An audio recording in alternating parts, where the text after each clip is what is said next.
வணக்கம் நண்பர்களே. நம்ம தினந்தோறும் என்ன பார்த்துக்கிட்டு இருக்கோம் அப்படின்னா, உங்களுக்கு ஜியோகிராஃபி பாடப்பகுதியில் இந்த முதல் பாடத்தில் நம்ம டிஎன்பிசி தேர்வுக்கு எப்படி தயாராகிறது, டிஎன்பிசி தேர்வுக்கு எப்படி நோட்ஸ் எடுக்கிறது, சரியா? அதான் உங்களுக்கு நான் பார்ட்டாக பிரித்து போட்டுக்கிட்டு இருக்கேன். ஃபஸ்ட்டு நீங்கள் இதற்கு ரெடி ஆகிட்டீங்கன்னா அதற்கடுத்து நம்ம ஃபுல்லாக பார்க்கலாம். இப்போ இந்திய அளவில் இருக்கக்கூடியதை நீங்கள் பிரித்து படிச்சுட்டிங்கன்னா அடுத்த தமிழக அளவில் ஒரே பாடத்தை நான் ஒரே வீடியோவில் கூட உங்களுக்கு போட்டுடலாம். உங்களுக்கு ஈஸியாக இருக்கும் படிக்கிறது. ஃபஸ்ட் எடுத்தோன்னே நிறைய பேர் புதுசாக படிப்பீங்க. ஏன்னா இவ்வளோ நேரம் இருக்குது, அவ்வளோ நேரம் 40 நிமிஷம் போகுது, 50 நிமிஷம் போகுது, இவ்வளோ பார்க்கணுமா, நம்ம ஓட்டி விட்டு போயிடுவோம் அப்படின்னு சொல்லியிருக்கூடாது. 10 நிமிஷம் பார்த்தாலும் அந்த 10 நிமிஷத்தில் நம்மளால் ஒரு 5 பாயிண்ட் படிக்க முடியாதா, 5 பாயிண்ட் தெரிஞ்சுக்க முடியாதா, அது நீங்கள் ஃபஸ்ட்டு பாரு. ஓகேவா? அதனால தான் உங்களுக்கு நான் பிரித்து போடுறேன். நீங்கள் பிரித்து போனதுக்கப்புறம் இதற்கு அடுத்து ஃபுல் வீடியோவும் உங்களுக்கு நான் போடுறேன். இந்த பாடம் முடிஞ்சதுக்கப்புறம் உங்களுக்கு இந்த பாடப்பகுதியிலேருந்து எம்சிக்கு ரிலேட்டடாக லைவ்லேயும் நம்ம வச்சுக்கலாம். ஓகேவா? இதுக்கு முன்னாடி நம்ம இமயமலைகளை பற்றி பார்த்தோம். இந்த பகுதியில் நம்ம என்ன பார்க்குறது மாதிரி இருக்கும்னா, நான் ஃபஸ்ட்டே உங்களுக்கு சொல்லிடுறேன்.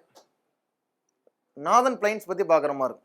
கிரேட் நார்தன் பிளைன்ஸ் இது அவ்வளோ ஒன்றும் ஈஸி தான். இதில் இருக்கக்கூடிய முக்கியமான பாயிண்ட் ஒன்றுக்கு ஒரு 2 பாயிண்ட் இருக்கும். அதை நீங்கள் நோட் பண்ணிக்கிட்டீங்கனாலே போதும். அதை தான் பார்க்குறோம். ஆனால் அதற்கு முன்னாடி ஒரு முக்கியமான தகவல் ஒன்று. அதற்கு முன்னாடி என்ன முக்கியமான தகவல்னா, இதற்கு முந்தைய வகுப்பில் நம்ம பார்த்துருந்தோம், இமயமலைகளை பற்றி பார்த்துருந்தோம். இந்த இமயமலைகள்லேருந்து எக்ஸாம் பாயிண்ட் ஆஃப் வியூவில் ஒரு 2 இது இருக்குது முக்கியமானது. அதை நான் சொல்கிறேன், நல்லா நோட் பண்ணிக்கிறேங்க. ஒன்று ப்ரிலிமினரிக்கு ரொம்ப முக்கியம், அடுத்து இருக்கக்கூடிய ஸ்லைடு மெயின்ஸ் எக்ஸாமுக்கு ரொம்ப முக்கியம். சரியா? இந்த ப்ரிலிமினரி எக்ஸாமுக்கு ரொம்ப முக்கியமானது கட்டாயம் நீங்கள் யூஎஸ்ஆர்பி எக்ஸாம் படிச்சிங்கன்னு வச்சுக்கிறீங்களே, கட்டாயம் இந்த டேபிளர் காலத்துலேருந்து ஒரு கேள்வி இடம்பெறதுக்கான வாய்ப்புகள் இருக்குது.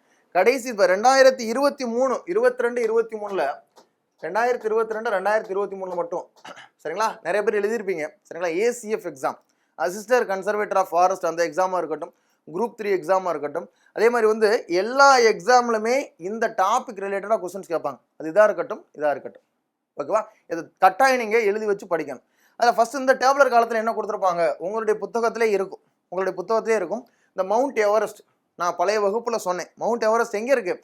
நேபாளில் இருக்குது. சரிங்களா? அதற்கு முந்தைய தேர்வில் நடந்ததில் இந்த எஸ்ஐ எக்ஸாம், பிசி எக்ஸாமில் கேட்டிருந்தாங்க, இந்தியாவின் உயரமான மலைத்தொடர் என்ன அப்படின்னு சொல்லி கேட்டோன்னே எல்லாருமே எவரெஸ்ட்னு சொல்லி போட்டுட்டு வந்துட்டாங்க. அப்போ அந்த இடத்துல என்ன ஆயிடுது, நம்மளுக்கு தப்பாயிருது. அப்போ நேபாளில் தான் இந்த எவரெஸ்ட் இருக்குது. நான் ஆல்ரெடி சொன்னேன், 8 வச்சா எவரெஸ்ட் மலையில ஏறிடலாம்.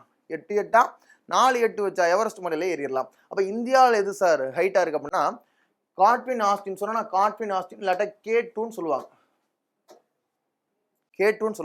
8611. சரியா? அதை அடுத்து கஞ்சன்சங்கா, இந்தியாவில் மட்டும் என்ன இருக்குன்னு சொல்லி படிச்சுக்கிறேங்க தனியாக. கஞ்சன்சங்கா எங்கே இருக்குது? இந்தியாவில் தான் இருக்குது. அதே மாதிரி நங்க பார்வத்துன்னு சொல்லுவாங்க, அதுவும் இந்தியாவில் தான் இருக்குது. அடுத்து நந்தாதேவின்னு சொல்லக்கூடியது கீழே இருக்கும் பாருங்க, நந்தாதேவின்னு சொல்லக்கூடியது இந்தியாவில் தான் இருக்குது. இந்த நந்தாதேவி ரிலேட்டடாக எதற்காகனா, இந்த டாபிக் நீங்கள் படிக்கிறீங்கன்னா இந்த டாபிக் ரிலேட்டடாக இருக்கக்கூடிய கரண்ட் அஃபேர்ஸ் சப்போஸ் வந்துச்சுன்னா இம்பார்ட்டன்ட் கொடுத்து படிங்க. புரியுதா? எதற்காகனா, இதற்கு முந்தைய வகுப்பில் இந்த நந்தாதேவி ரிலேட்டடாக ஒரு கரண்ட் அஃபேர்ஸ் கொஸ்டின்ஸ் கேட்டாங்க.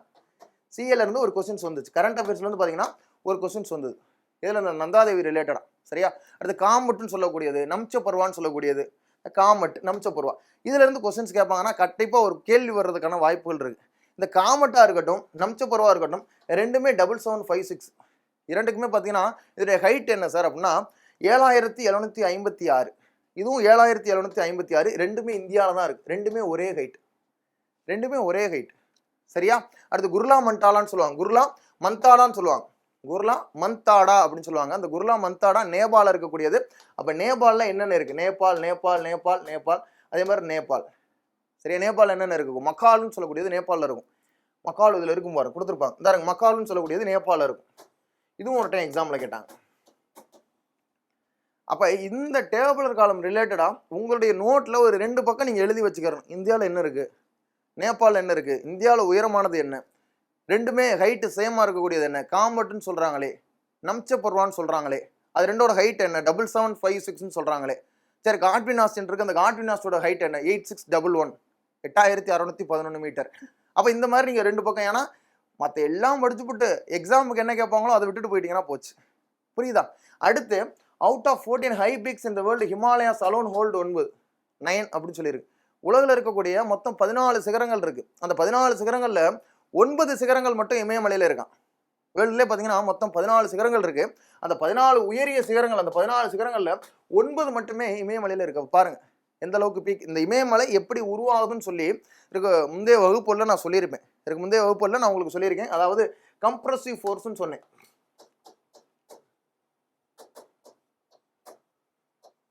அழுத்தப்பட்ட விசை, அந்த அழுத்தப்பட்ட விசையின் காரணமாக அழுத்தப்பட்ட விசை, இந்த அழுத்தப்பட்ட விசையின் காரணமாக இந்த மடிப்பு மலைகளாக உருவாகியிருக்கிறது. இளமையான மடிப்பு மலை அப்படின்னு சொல்லி பார்த்தோம். இளமையான மடிப்பு மலை, ரைட்டு. இதுல இருக்கக்கூடிய முக்கிய கணவாய்கள், இதுதான் கடைசி வருஷம் கேட்ட கேள்வி. சரிங்களா? அந்த ஏசிஎஃப் எக்ஸாம் ஒரு 2 எக்ஸாம்ல கேட்டிருந்தாங்க, அடுத்தடுத்த எக்ஸாம்ல கேட்டிருந்தாங்க. எந்த பாஸ் எங்க இருக்கு, ஒரு மேட்ச் த ஃபாலோயிங்ல ஒரு கொஸ்டின்ஸ் வந்திருந்தது. அதே மாதிரி ஃபேக்சுவலா ஒரு கொஸ்டின்ஸ் வந்திருந்தது. சரியா? ஒன்று காரக்கோரம் ஜம்மு அண்ட் காஷ்மீர்ல இருக்கக்கூடியது. காரக்கோரம் மவுண்டைன் ரேஞ்ச் நம்ம பார்த்தோம் ஃபர்ஸ்ட். சரிங்களா? அதே மாதிரி ஜொஜிலான்னு சொல்லக்கூடியது ஹிமாச்சல். உங்களுக்கு மேட்ச் த ஃபாலோயிங்ல கேட்பாங்க, கொடுத்துட்டு இதற்கு அடுத்த சைடு இது எந்த இடத்துல இருக்கு, எந்த மாநிலத்தில் இருக்குன்னு சொல்லி கேட்பாங்க. சிப்கிலா பாஸ் எங்க இருக்கு, ஹிமாச்சல்ல இருக்கு. சிப்கிலான்னு சொல்லக்கூடியது ஹிமாச்சல் இருக்கக்கூடியது. போம்டிலா பாஸ் அப்படின்னு சொல்லக்கூடியது அருணாச்சல்ல இருக்கக்கூடியது. இது மேக்சிமம் நீங்க ஷார்ட்கட் வச்சு படிக்கணும்னு ட்ரை பண்ணாதீங்க. சரிங்களா? எல்லாமே ஷார்ட்கட் வச்சு படிக்கணும்னு சொல்லி ட்ரை பண்ணாதீங்க. எதற்காகனா மெயின்ஸ்ல நீங்க ஷார்ட்கட்டை போய் எழுத முடியாது. சப்போஸ் நீங்க குரூப் 1ல மெயின்ஸுக்கு அப்பியர் ஆனீங்கன்னா ஷார்ட்கட் வச்சுனா எழுத முடியாது. ஓகேவா? அடுத்து நாத்துல்லா பாஸ்ன்னு சொல்லக்கூடியது சிக்கிம்ல இருக்கு. இது கேட்டாங்க எக்ஸாம்ல லாஸ்ட் இயர்ல, நாத்துல்லா பாஸ் அப்படின்னு சொல்லக்கூடியது. அடுத்து ஜீப்லா பாஸ்ன்னு சொல்லக்கூடியது சிக்கிம்ல இருக்கு. இந்த ஹைப்பர் போலன் கணவாய் அந்த காலத்துல வந்து நம்மளுக்கு இந்த ஆப்கானியர்கள், வெளிநாட்டுல இருந்து வரக்கூடியவங்க, சரிங்களா, ஃபாரின் இன்வைடர்ஸ்னா எதன் வழியா வருவாங்க, இந்த ஹைப்பர் போலன் பாஸ் வழியா வருவான்னு சொல்லி கேள்விப்பட்டிருப்பீங்க. சரிங்களா? வரலாறு வகுப்புகள்ல ஹைப்பர் பாஸ்ன்னு சொல்லக்கூடிய பார்த்தீங்கன்னா பாகிஸ்தானையும் ஆப்கானிஸ்தான் அந்த இடத்துல இருக்கக்கூடிய கணவாய். இந்த பாலக்காட்டு கணவாய், கோயம்புத்தூர் தாண்டோன்னு கேரளாக்கு இடையில பார்த்தீங்கன்னா பாலக்காடு இருக்கும், பாலக்காட்டு கணவாய் அப்படின்னு சொல்லுவாங்க. சரி, அதே மாதிரி தான் இந்த ஹைப்பர் போலன் பாகிஸ்தானுக்கும் ஆப்கானிஸ்தானுக்கு இடையில இருக்கக்கூடியது. அதில் போலன் பாஸ்ன்னு சொல்லக்கூடியது பாகிஸ்தானில் மெஜாரிட்டியாக இருக்கும். ஹைப்பர் சொல்லக்கூடியது பார்த்தீங்கன்னா பாகிஸ்தானுக்கும் ஆப்கானிஸ்தானுக்கும் பிரிச்சிருக்கு. ஹைப்பர்னு சொல்லக்கூடியது பாகிஸ்தானுக்கும் ஆப்கானிஸ்தானுக்கும், அதே மாதிரி போலன்னு சொல்லக்கூடியது பாகிஸ்தானில் மட்டும் இருக்கக்கூடியது. சரியா? இந்த இது எதற்காக காட்டுறேன்னா கண்டிப்பாக இதுலேருந்து கட்டாயம் கேள்விகள் வர்றதுக்கான வாய்ப்புகள் இருக்கு. ஓகே, இதுக்கு அடுத்து இம்பார்ட்டன்ஸ் ஆஃப் இமயமலை. இமயமலையுடைய முக்கியத்துவம் என்ன? நீங்க இதுக்கு முன்னாடி குரூப் 1 எக்ஸாம் மெயின்ஸ் யாராவது எழுதிருக்கீங்கன்னா பாருங்க, இந்த மெயின்ஸ் எக்ஸாம்ல இதே கேள்வி கேட்டிருப்பாங்க. மெயின்ஸ் எக்ஸாம்ல இதே கேள்வி கேட்டிருப்பாங்க. அதே மாதிரி யூபிஎஸ்சியில் நீங்க சப்போஸ் மெயின்ஸ் எக்ஸாம் எழுத போறீங்கன்னா யூபிஎஸ்சியில் மெயின்ஸ் எக்ஸாம்ல இதே கேள்வி கேட்டிருக்காங்க. இப்போ எந்த அளவுக்கு நீங்க தயாராகிறீங்க, ஒரு ப்ரிலிமினரி எக்ஸாமுக்கு எப்படி படிக்க போறீங்க, அந்த ப்ரிலிமினரி எக்ஸாமுக்கு எப்படி எழுதணும், மெயின்ஸ் எக்ஸாமுக்கு எப்படி தயாராகிறீங்க, அந்த மெயின்ஸ் எக்ஸாமுக்கு எப்படி எழுதணும். நீங்க ஜியோகிராஃபி பொறுத்தளவு மெயின்ஸ் எக்ஸாமுக்கு எழுதக்கூடிய கண்டென்ட் அளவு நீங்க எழுதி வச்சுக்கிட்டீங்கன்னா ப்ரிலிமினரி எக்ஸாம் ஈஸியாக எழுதிடலாம். ஏன்னா இப்போ வரக்கூடிய தேர்வுகள்னா அதிகமாக ஸ்டேட்மெண்ட் கேள்வி தான் கேட்குறாங்க. அதிகமாக என்ன கேட்குறாங்க, ஸ்டேட்மெண்ட் கொஸ்டின் தான் கேட்குறாங்க. நீங்கள் எடுத்து பாருங்க, கடைசி வருஷம் வந்து குரூப் 1 இருக்கட்டும், கடைசி வருஷம் வந்து அந்த யூபிஎஸ்சி சிவில் சர்வீஸ் எக்ஸாமாக இருக்கட்டும், எல்லாத்துலேயுமே என்ன பண்ணுறாங்க, ஸ்டேட்மெண்ட் கொஸ்டின் தான் வருது. சரியா? இந்த இமயமலையோட முக்கியத்துவம் சொல்லி ஒரு 5 பாயிண்ட் இருக்கும், ஒரு 5 பாயிண்ட் இருக்கும். அதில் ஃபர்ஸ்ட் பார்த்தீங்கன்னா தென்மேற்கு பருவக்காற்றை தடுத்து நிறுத்தக்கூடியது. ரொம்ப முக்கியமான ஒரு பாயிண்ட், ரொம்ப முக்கியமான ஒரு பாயிண்ட், தென்மேற்கு பருவக்காற்றை தடுத்து நிறுத்தக்கூடியது. இப்போ எக்ஸாம்பிள் பாருங்க, நம்மளுடைய தென்மேற்கு பருவக்காற்று எடுத்துக்கிறேன். இப்போ இந்த மாதிரி இருக்குன்னா இந்த இடத்துல வெஸ்டர்ன் காட்ஸ் இருக்கு சார், இந்த இடத்துல வெஸ்டர்ன் காட்ஸ் இருக்கு. இமாலயாஸ் எங்க இருக்கு, இப்போ போதா, இப்போ பார்த்தீங்கன்னா இந்த ஹிமாலய மலைத்தொடர்கள் இந்த இடத்துல இருக்கு. இந்தியாவில இமாலய மலைத்தொடர்கள் அந்த இடத்துல இருக்கு. இப்போ இந்த வெஸ்டர்ன் காட், இந்த சவுத் வெஸ்ட் மான்சூனை பொறுத்தளவு இது வந்து அரேபியன் பிரான்ச்சா போகும். இது வந்து அரேபியன் பிரான்ச்னு சொல்லுவாங்க. என்ன சொல்றாங்க, அரேபியன் பிரான்ச்சா போகும். அதே மாதிரி இந்த இடத்துல பே ஆஃப் பெங்கால் பிரான்ச் போகும். ஃபர்ஸ்ட் எதுக்குள்ள போகும், இந்த கேரளால தான் இந்த அரேபியன் பிரான்ச், இந்த பே ஆஃப் பெங்கால். அதே மாதிரி பே ஆஃப் பெங்கால் பிரான்ச் வந்து பாத்தீங்கன்னா அந்தமான் நிக்கோபார் அதுக்கு போகும். அப்ப இந்த சவுத் வெஸ்ட் மான்சூன் முதல்ல எந்த மாநிலத்தை எதிர்கொள்ளும் அப்படின்னா கேரளா. சவுத் வெஸ்ட் மான்சூன் முதல்ல எந்த யூனியன் பிரதேசத்தை எதிர்கொள்ளும் அப்படின்னு சொல்லி கேட்டாங்கன்னா அது அந்தமான் நிக்கோபார். சரியா? தென்மேற்கு பருவக்காற்றுன்னு சொல்றாங்க தமிழ்ல. அந்த தென்மேற்கு பருவக்காற்று இந்த வெஸ்டர்ன் காட்ஸ், இந்த தமிழ்ல வந்து பாத்தீங்கன்னா வைரமுத்து ஒரு வரிகள் எழுதியிருப்பாங்க. தென்மேற்கு பருவக்காற்று தேனி பக்கம் வீசும்போது சாரன்னு சொல்லி எழுதியிருப்பாங்க, கேள்விப்பட்டிருப்பீங்க. என்ன காரணம்னா இந்த தென்மேற்கு பருவக்காற்று வரக்கூடியதை தடுத்து நிறுத்திடும். இது இந்த வெஸ்டர்ன் காட்ஸ் தடுத்து நிறுத்திடும். அப்ப அதிகமான மழைப்பொழிவு கேரளால தான் இருக்கும். நான் உங்களுக்கு பின்னாடி வரக்கூடிய வகுப்புகள்ல சவுத் வெஸ்ட் மான்சூன், அதே மாதிரி நார்த் ஈஸ்ட் மான்சூன் டீட்டெயிலாக உங்களுக்கு நான் சொல்றேன். தென்மேற்கு பருவக்காற்று எந்த காரணத்தினால உருவாகுது, எப்படி உருவாகுது, அதே மாதிரி அது பின்னாடி ரெட்ரேட்டிங் மான்சூனா வடகிழக்கு பருவக்காற்றா எப்படி வருது. அப்போ தென்மேற்கு பருவக்காற்று உருவாகிறதுக்கான காரணங்கள் இந்த எல்னினோ, என்சோ, லானினா அப்படின்னு சொல்லக்கூடியது, இந்தியன் ஓசியன் டைப்போல்னு சொல்லுவாங்க, இந்திய பெருங்கடலின் இருமுனை தன்மை அப்படின்னு சொல்லுவாங்க. அந்த காரணங்கள்லாம் உங்களுக்கு நான் விளக்குறேன். அதே மாதிரி காற்றழுத்த தாழ்வு மண்டலம் சொல்லுவாங்க, லோ ப்ரெஷர் பெல்ட் ரீஜன். இது எதனால உருவாகுது, டெம்பரேச்சருக்கும் ப்ரெஷருக்கு இருக்கக்கூடிய தொடர்புகள் என்ன, இது நான் படிச்சீங்கன்னா தான் உங்களுக்கு சவுத் வெஸ்ட் மான்சூன் படிக்கலாம். எடுத்த உடனே வந்து சவுத் வெஸ்ட் மான்சூன் உருவாகுது, அது அப்படியே வருது அப்படின்னு சொல்லி படிக்கக்கூடாது. என்ன காரணத்தினால உருவாகுது, என்ன காரணத்தினால தமிழ்நாட்டுக்கு வந்து நம்மளுக்கு மழை கிடைக்கல. இப்போ மலைப்பகுதி இருக்குன்னா இந்த மலையில வந்து மேலே ஏறுது, மாய்ஸ்சர் கண்டென்ட் இருக்கக்கூடிய ஒரு மலை, மாய்ஸ்சர் கண்டென்ட் இருக்கக்கூடிய காற்று ஏர் வந்து பார்த்தீங்கன்னா மேலே ஏறுது. மேலே போக போக போக போக நம்மளுக்கு டெம்பரேச்சர் கம்மியாகும். லேப்ஸ் ரேட்டுன்னு சொல்லுவாங்க, வெப்ப இயல்பு வெப்ப வீழ்ச்சின்னு சொல்லுவாங்க. அதுக்கு தமிழில் பார்த்தீங்கன்னா லேப்ஸ் ரேட்டு. பின்னாடி நான் உங்களுக்கு டீட்டெயிலாகவே சொல்கிறேன். ஏன்னா தென்மேற்கு பருவக்காற்றை தடுத்து மழை தரும்னா எடுத்தோடனே அந்த பாயிண்ட் படித்தா உங்களுக்கு பத்தாது, என்ன காரணம்னு சொல்லி தெரிஞ்சுக்கணும். சரியா? லேப்ஸ் ரேட்னா வெப்ப இயல்பு வீதம். என்ன சொல்லுவாங்க? வெப்ப இயல்பு வீதம் சொல்லுவாங்க. மேலே போக போக போக போக 6.5 டிகிரி நம்மளுக்கு கம்மியாகும்னு சொல்லுவாங்க. 6.5 டிகிரி செல்சியஸ் நம்மளுக்கு கம்மியாகும்னு சொல்லுவாங்க, கேள்விப்பட்டிருப்பீங்க. ஒரு 1000 மீட்டருக்கும் 6.5 டிகிரி செல்சியஸ் கம்மியாகும்னு சொல்லுவாங்க, அதான் லேப்ஸ் ரேட். அப்போ மேலே போக போக நம்மளுக்கு டெம்பரேச்சர் கம்மியாகுது. டெம்பரேச்சர் கம்மியான ப்ரெஷர் அதிகமாகும். ப்ரெஷர் அதிகமானது அந்த இடத்துல இருக்கக்கூடிய மாய்ஸ்சர் கண்டென்ட் இருக்கக்கூடிய ஏர், சரிங்களா, அது எல்லாமே தாக்கு பிடிக்காது, வெயிட்டை தாங்காது, கீழே மறுபடியும் கண்டென்ஸ் ஆகி மழையாக பெய்யும். அதுக்கு அடுத்து பார்த்தீங்கன்னா இந்த மலைத்தொடர் முடியுதா, இந்த மலைத்தொடர் முடிஞ்ச ஏரியாவில் கீழே இறங்குது, கீழே இறங்குனா டெம்பரேச்சர் அதிகமாகும். சரிங்களா? அந்த இருக்கக்கூடிய மாய்ஸ்சர் இன்டென்சிட்டி, சரிங்களா, அந்த ஈரப்பதத்துடைய செரிமானம் கம்மியாகும். அதனால தான் நம்ம தமிழகத்துலலாம் மழை கிடைக்காது. ஆனால் தென்மேற்கு பருவக்காற்று தேனி பக்கம் வீசும்போது சாரலை தான் அடிக்கும்னு சொல்லுவாங்க. அப்போ இந்த தென்மேற்கு பருவக்காற்று முடிஞ்சுட்டு இங்கே போகுது, அப்படியே போறையில இங்கே போகிறத வந்து தடுத்து நிறுத்துது, அங்கே இமயமலைக்கு போகுது. இமயமலையில் அதே மாதிரி ஹைட் அதிகம் பாருங்க. இந்த வெஸ்டர்ன் காட்ஸை கம்பேர் பண்ணால் இமயமலையில் ஹைட் அதிகம். அந்த ஹைட் அதிகமாக இருக்கிறனால இது இன்னமும் அதிகமாக மேலே போகுது, அங்கே அதிகமான மழைப்பொழிவு கொடுக்குது. சரிங்களா? மவுஸ் சிண்ட்ரோம் கேள்விப்பட்டிருப்பீங்க, அதிகமான மழை பெய்யக்கூடிய இடம் மவுஸ் சிண்ட்ரோம் சொல்லுவோம், கேள்விப்பட்டிருப்பீங்க. அந்த மாதிரி இடத்துல மழையை கொடுக்குது. அப்போ தென்மேற்கு பருவக்காற்றை நம்ம இந்தியாவை தாண்டி அடுத்த இடத்துக்கு போக விடாமல் தடுத்து நம்மளுக்கான மழைப்பொழிவோ அது தருது. Block south west monsoon to cause rainfall அப்படின்னு சொல்லியிருக்கும் முதல் பாயிண்ட். ஓகேவா? ரைட். அடுத்து இரண்டாவது பாயிண்ட் பாருங்க, நேச்சுரல் பேரியர். இயற்கை அரண் தான், இயற்கை அரண் பொருந்தியது தான். சரிங்களா? அதற்கு முன்னாடி நான் நிறைய வகுப்புகளில் சொல்லியிருப்பேன். எக்ஸாம்பிள் சொல்லலாம், நம்ம தமிழகத்தில் சிவகிரி பாளையம் அப்படின்னு சொல்லி ஒன்று இருக்கும். சிவகிரி இந்த இடத்துல நீங்கள் உள்ள என்ட்ராயிட்டாலே பாதி வின் பண்ணது மாதிரியா நிறைய கோட்டைகள்லாம் அந்த காலத்தில் கட்டி வச்சிருப்பாங்க. அந்த கோட்டைக்குள்ளேயே நம்ம உள்ள என்ட்ராயிட்டோம்னா நீங்கள் அதில் பாதி வின் பண்ணது மாதிரியா. இந்த சின்ன மருது பெரிய மருதுன்னா பார்த்தீங்கன்னா காட்டுலேயே பெரிய காட்டுக்கு உள்ள பார்த்தீங்கன்னா ஒரு பெரிய கோட்டை வச்சிருப்பாங்க. அந்த காட்டுக்கு உள்ள என்ட்ரானாலே பாதி வின் பண்ண மாதிரியா. அதனால தான் அந்த மக்கள்கிட்ட யாருன்னா அந்த காட்டை அழிச்சுக்கிறீங்களோ உங்களுக்கு 15 வருஷம் குத்தகைக்கு நாங்கள் அந்த இடத்த தர்றோம் அப்படின்னு சொல்லியிருப்பாங்க. அது மாதிரி இந்தியாவை ஒரு ஆள் அட்டாக் பண்ணணும்னு வச்சுக்கிறீங்களேன், நம்ம இமயமலையை தாண்டி வர்றதே ரொம்ப பெருசு தான். இமயமலையை தாண்டி வர்றதே ரொம்ப பெருசு தான். அப்போ இயற்கை அரண் பொருந்தியதாக இருக்கக்கூடியதான் நம்மளுடைய இமயமலை. இமயமலையுடைய ரொம்ப முக்கியத்துவமான ஒன்று. அடுத்து பெனின்சுலா ரிவர். இமயமலையிலிருந்து உருவாகக்கூடிய பின்னாடி ரிவர்ஸ்ன்னு சொல்லக்கூடிய டாபிக் வரும், அதில் பார்ப்போம். பெரனியல் ரிவர், நான் பெரனியல் ரிவர்னு சொல்லி பிரிப்பாங்க. வற்றாத நதிகள், வற்றக்கூடிய ஆறுகள். இப்போ நம்ம தீபகற்ப பீடபூமியில் இருக்கக்கூடிய தீபகற்ப ஆறுகள் எல்லாமே என்ன சொல்லுவாங்க? வற்றக்கூடிய நதிகள், எக்ஸப்ட் தாமிரபரணி. சரிங்களா? அந்த தாமிரபரணியை தவிர மற்ற நதிகள் எல்லாமே பார்த்தீங்கன்னா வற்றக்கூடிய நதிகள். தாமிரபரணி மட்டும் வற்றாத நதிகள்னு சொல்லுவாங்க. இந்த இடத்துல பெரனியல் ரிவர், இமயமலையிலிருந்து உருவாகக்கூடிய எல்லாமே வற்றான நதிகள். எக்ஸாம்பிள் நீங்கள் பார்த்துருப்பீங்க, இண்டஸ். சரிங்களா? அது மாதிரி கங்கா, பிரம்மபுத்திரா, ஏன்னா வற்றாத ஆறுகள்னு சொல்லுவாங்க. சரியா?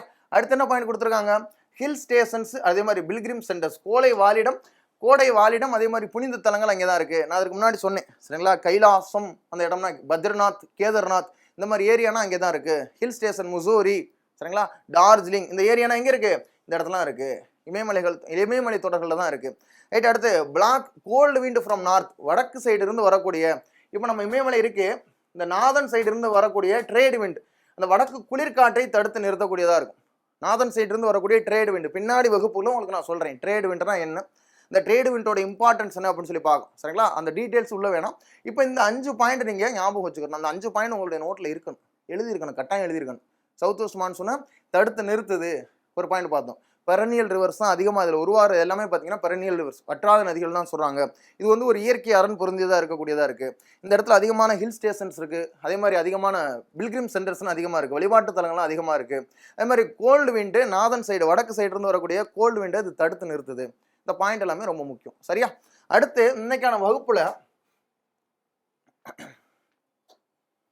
கிரேட் நார்தன் பிளைன்ஸ் சொல்லக்கூடியது, இதோட இன்ட்ரோடக்ஷன் மட்டும் நான் உங்களுக்கு கொடுக்குறேன். சரிங்களா? இதோட இன்ட்ரோடக்ஷன் மட்டும் கொடுக்குறேன். இந்த கிரேட் நார்தர்ன் பிளைன்ஸை பொறுத்தவரை பெரிய வட சமவெளிகள்னு சொல்லுவாங்க. பெரிய வடக்கு சமவெளிகள். இப்போ இமயமலைகள் சொல்லி பார்த்துட்டோம். இப்போ இந்தியாவில் எடுத்துக்கிறங்க. இப்போ இமயமலைகள் பற்றி பார்த்துட்டோம். சரியா? இதற்கு அடுத்து இமயமலையிலிருந்து உருவாகக்கூடிய ஆறுகளால் நிறைய சமவெளி பகுதிகள் உருவாகுது. அந்த சமவெளி பகுதிகள் பாருங்க, அதில் சமவெளிகள் சமமா இருக்கும். இந்த ஆற்றுப்படிவுகளால் உருவாக்கப்பட்ட பகுதிகள்னு சொல்லுவாங்க. ஆற்றுப்பகுதிகளால் உருவாக்கப்பட்ட பகுதிகள்னு சொல்லுவாங்க. அதை 5 பிரிவாக பிரிக்கிறாங்க. 5 பிரிவாக பிரிக்கிறாங்க. ஃபர்ஸ்ட் நான் உங்களுக்கு ஒரு பார்ட் எடுக்கும்போதே உங்களுக்கு சொன்னேன். இமயமலைகளை தனியாக பிரித்து காட்டினேன். அதே மாதிரி நார்தர்ன் பிளேட்ஸை தனியாக பிரித்து காட்டினேன். ரிவர்ஸ் ஏரியாவை தனியாக பிரித்து காட்டினேன். அதே மாதிரி டெக்கான் பிளாட்டியூவை தனியாக பிரித்து காட்டினேன். சரிங்களா? அதே மாதிரி கோஸ்டல் ரீஜன், டெசர்ட் இதெல்லாம் தனித்தனியாக பிரித்து காட்டினேன். அது நீங்கள் இதை படிக்கும்போது உங்களுக்கு பக்கத்தில் எப்போவுமே மேப் இருக்கணும். ஒரு இது படிக்கிறீங்களா, பக்கத்தில் அப்படியே மேப்பில் கண்ணோட்டமாக பார்த்தீங்கன்னா அப்படியே மைண்டில் ஏறும். ஓகேவா? இதை மொத்தம் 5 பிரிவுகளாக பிரிக்கிறாங்க. மொத்தம் எத்தனை பிரிவுகளாக பிரிக்கிறாங்க? 5 பிரிவுகளாக பிரிக்கிறாங்க. ஒன்று பாபர் பிளைன் சொல்லுவாங்க. ஒன்று பாபர் பிளைன், பாபர் சமவெளி. இரண்டாவது தராய் மண்டலம், தரை டிராக்ட்னு சொல்லுவாங்க. தராய் டிராக்ட்னு சொல்லுவாங்க. தராய் டிராக்ட். சரியா? அடுத்து பாங்கர்னு சொல்லி பிரிப்பாங்க, காதர்னு சொல்லி பிரிப்பாங்க, டெல்டான்னு சொல்லி பிரிப்பாங்க.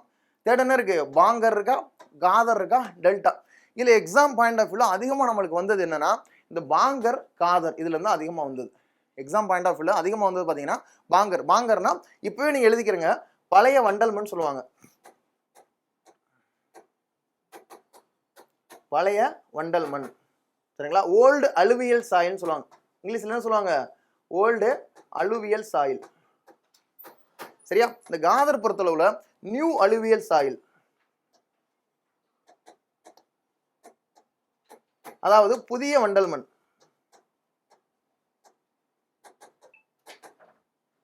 அடுத்து டெல்டா பிளைன். அப்ப அந்த ஆறுகள் போகக்கூடிய பகுதிகளில் ஒரு சமவெளி பகுதிகளாக உருவாக்குது.